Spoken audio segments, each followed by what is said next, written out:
All right. In 5, 4, 3, 2, 1. Oh, oh, oh, oh, oh. What's going on, everybody? Welcome back to another episode of the Marriages Podcast. I'm your boy, Marshawn, and this is my beautiful co-host, Lachelle. And together we're known as The Chosens. Ooh, 2 for 2. Yes.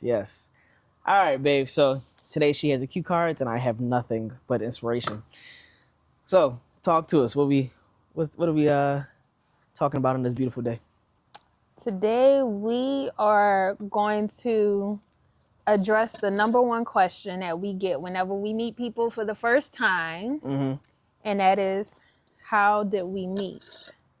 Okay. But we're not going to jump right into how we met. We're going to set the stage with some background because I feel like the background of how people meet is far more important than the actual, maybe day or location and time of how they met. So with that being said, we'll have you start with the first question, which is what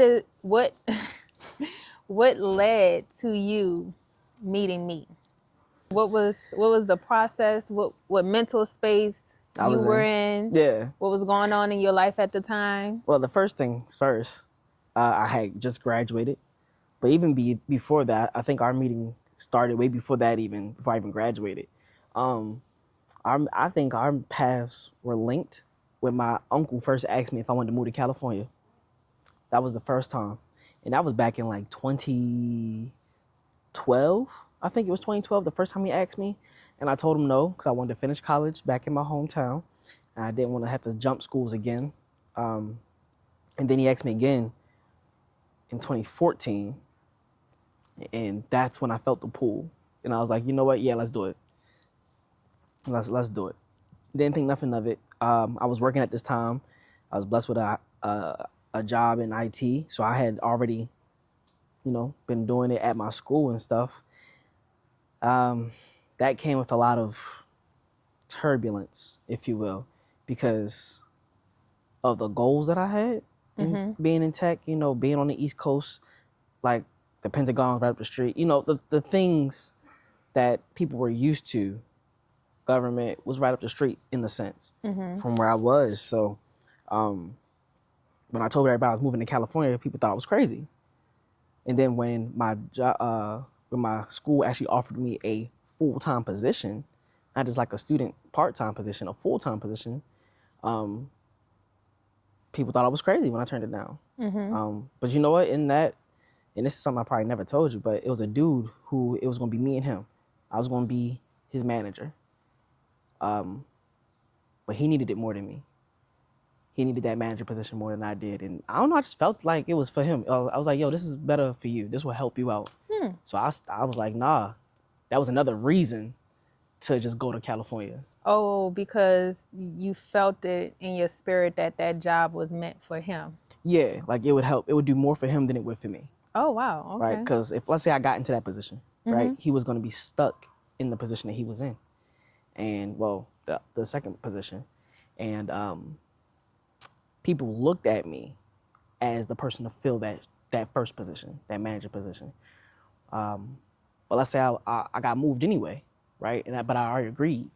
Now I created another battle that I didn't need to create. That probably would have took me longer or delayed me Getting here. Interesting. And with that, it's a whole bunch of extra stuff in there that would definitely extend the story. But just to jump to the next big part would be, I remember having a conversation with someone, and I told them I was moving. They're like, but don't you want to work in the government? Don't you want to work in IT and this and that? I said, yeah. He was like, but that's dumb. Like, why are you moving? I remember saying it to her. I was in her office, and I was like, it's just something out there for me. I can't explain it, but it's just like a pull. That's where I got the pull from. I was like, it's like a pull. It's like something's pulling me out to that area. When I close my eyes, I see a light coming from California. Like, that's how bad it was. And I'm not good at geography. So the fact that I was able to spot that is crazy, Then getting to California, honestly, when I hopped on that when I hopped on that app that we met on, my mindset wasn't set on marriage or finding someone. It was in a romantic way. You know, it was finding things to do and a friend, a community, somebody to help me get plugged in. Because it's so big out here. So I was like, I need to be plugged in somewhere. So that was pretty much the beginning, the genesis of me meeting you. I got to write down my follow-up question so I don't forget. Oh, okay. Do what you do. It's all for you. Feeling that we're having fun. So what led me to meeting you was that God revealed to me that I had a problem. And my problem was that I was tired of kissing frogs. That was one of the problems. The other problem was I realized that I was running so far away from young men who I perceived to have the same background or similar backgrounds as my father, and that wasn't what I wanted, that I was still running in the wrong direction. And then I don't remember which came first. The chicken. Or the egg. But I remember this was huge and very significant. I went to a women's ministry meeting, and I think I was already like in my season of preparedness, because I had gotten to a place where I began to see the beauty and the singleness, the season of singleness, and I was also on my celibacy journey. Yeah.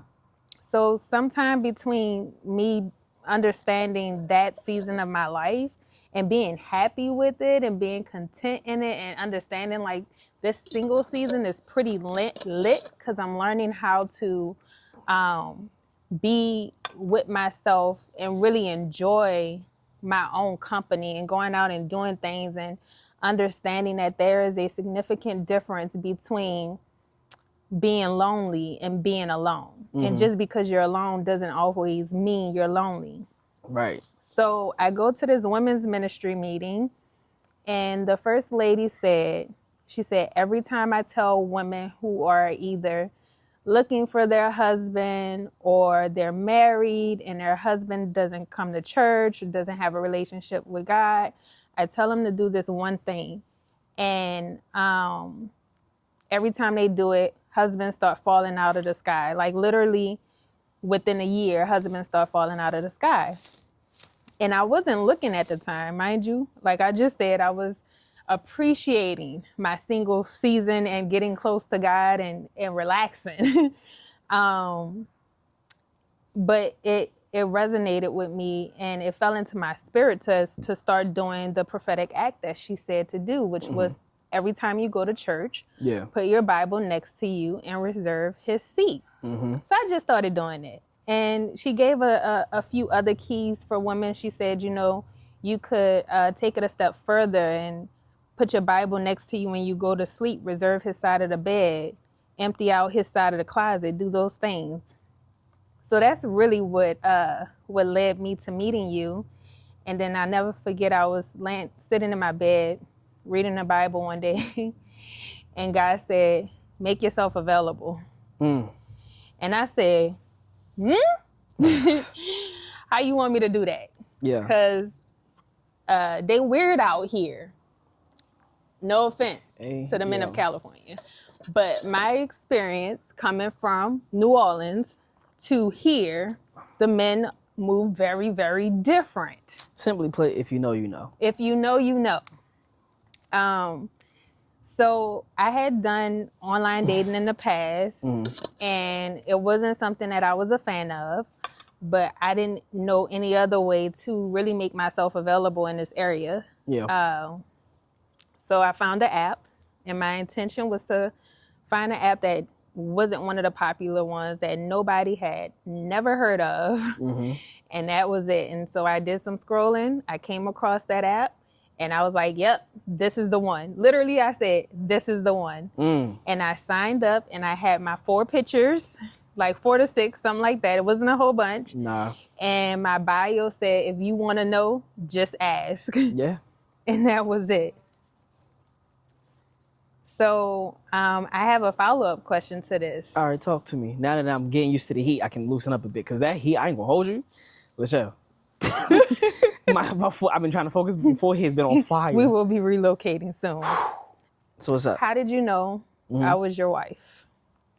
How did I know that you were my wife? Yeah, you know they say like men know, men know. And I truly believe, because every happily married man in a successful marriage, as far as we know, they always say, I knew she was the one. Yeah. So how did you know? Well, that was easy. That was actually pretty easy. I knew because I didn't want to approach you the same way I approached people in the past, which was with like lustful eyes, you know what I'm saying? Wanting to see, like wondered about how you were in bed, if I'm gonna keep it honest, you know what I'm saying? Like it was more like getting to know who you were. And then I noticed that it linked to a deeper desire to get to know God. Because again, I seen a lot of images flash in my head, you know what I'm saying? And this one image, I think it was an image or was it a dream? I think it was an image, but I saw you wrapped up and God wrapped you up in his presence. And it was like, in order to get to her, you got to come through me. You got to get to know me better. Okay, pause. Uh-huh. Was this after we met or? Yeah, this is after our first encounter. So it was actually me you saw? Yeah. Okay. No. This is after we met. No, but I'm saying when you say you saw God, you saw me wrapped up, like God had wrapped me up. Yeah, Did you just see an image of a woman or was it actually me? No, it was you. Okay. Yeah, it was actually you. I mean, I don't know if she had your face, but I knew it was you. You know what I'm saying? Like how you go to sleep and you maybe not have seen like your aunt, but you knew she was there in a dream. That type of thing. Okay. And then, but yeah, it was like if I could draw it, it would be lit. Like, but it was like you were wrapped in a cocoon type situation, like a presence, you know what I'm saying? Like a presence came about you. Like you were up there like, and then that's pretty he wrapped dope. you like, and I was like, dang. I was like, I gotta go through this, huh?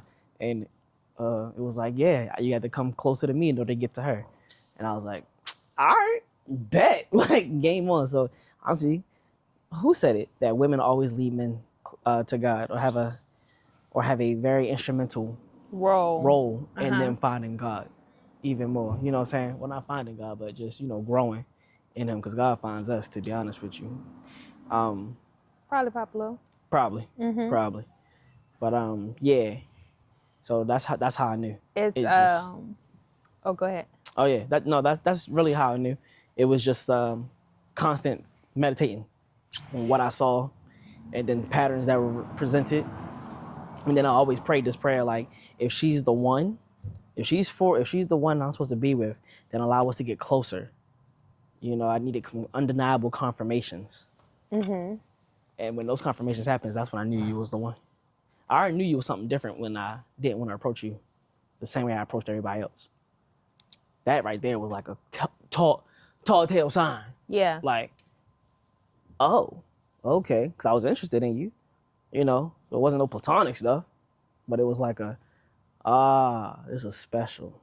This is special. Okay. Yeah. Well, your boy was sharp. You know what I'm saying? I was sharp. Yeah, you was sharp. Like Goodness picking gracious. up all those cues from God and everything. Yeah. There's been a lot of commonalities in like our discovery of each other, our confirmation of who we were meant to be to each other.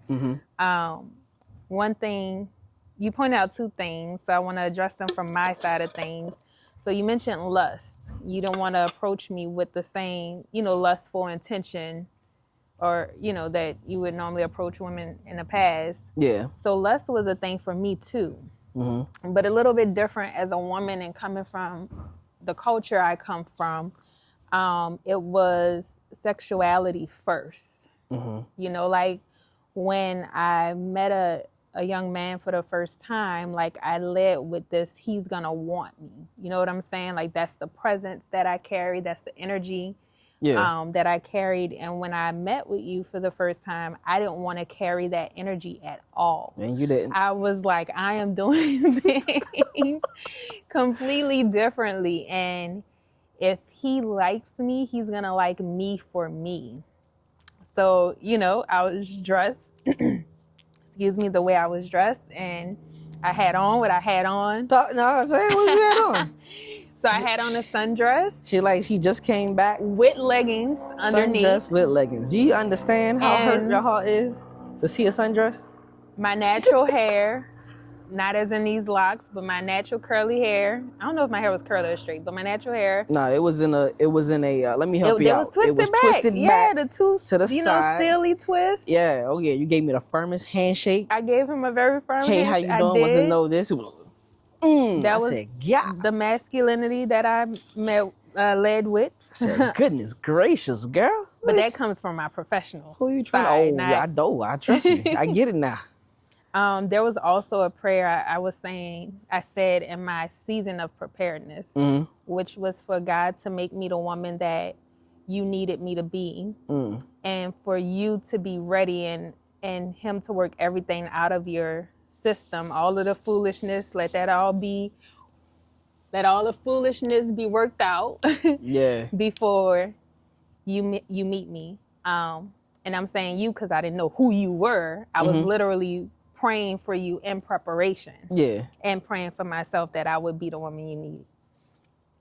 So anything else you want to leave the people with?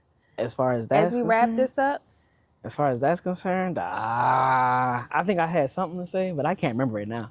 Oh, okay. I don't know. But oh yeah, I can't forget that. The piece of advice that was like a guiding light. I don't know, I can't call it like the nail in a coffin. Ooh, before you guys get that, be sure to go ahead and like, subscribe, and follow the Marriages Podcast. Yeah, keep going. I'm not done. Share it. Yeah, you know somebody who needs to share it. There we go. Yeah, comment a takeaway. Yes. Comment maybe how you met your significant other, how you knew they was, the ones. Yeah. And what stands out most to you? Yeah. Don't forget, we got a sponsor segment. So I know. Let's run that. So today I am putting you on my very favorite water. A few years ago, my husband and I went through a pregnancy situation, and I found out during that time that water is something that women typically have a hard time drinking when they're pregnant because it makes you nauseous. And even after that situation, I had a really hard time drinking water until I found Liquid Death.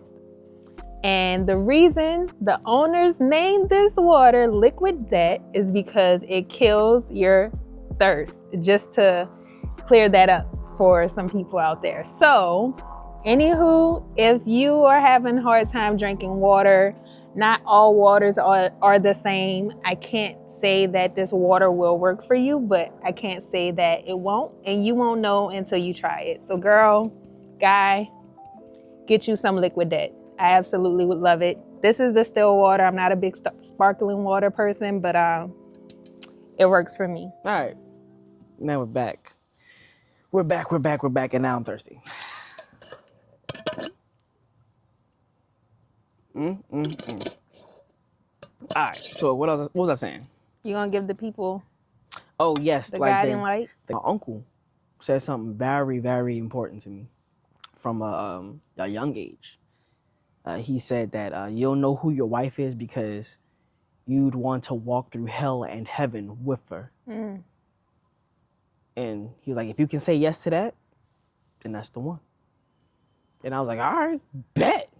And when it came to you, that's when the question came back. And I was like, yeah, I can see it. So, yeah. Well. All right, that's it. Yep. Thank you for rocking with the Chosens. And we out. And until next time. Peace. Yeah, you've been so good.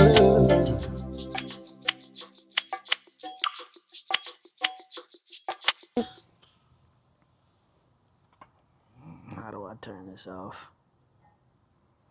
Goodness gracious. Having a privacy screen on your phone is crazy.